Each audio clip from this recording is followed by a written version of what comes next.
螺旋槳同埋舵板，一對螺旋槳同舵板，度水嘅刻度，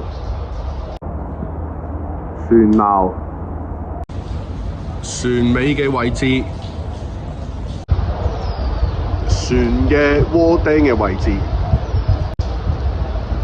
保護船嘅升係吸引啲地方係保護咗個船先，等個船膜唔會受到破壞。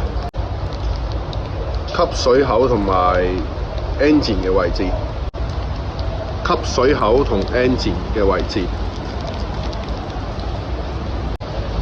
平衡桿，等架船平衡唔會左右搖擺。各亮紅號嘅標誌，船錨、度水、睇水深，同埋一個副級嘅鈎嘅纜，同埋另外一個副船鈎嘅位置。黑色嘅部分係撞船嗰個保護膜，圓圈嘅部分就係落船錨嘅副船錨位置。呢度就係船錨，上高船桿，呢個係船頭嘅位置。廚房嘅位置， canteen 嘅位置，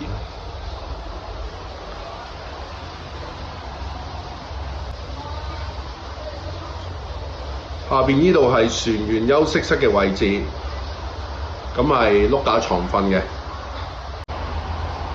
茶水部儲物櫃，廁所嘅位置，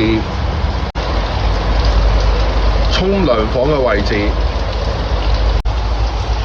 呢度係船尾嚟嘅，藍色嗰度咧就係風兜。沖涼房嘅位置，呢部係尾錨機，拖船用嘅船錨嘅鈎嘅位置，風兜，我嚟做抽氣或者係通風之用嘅。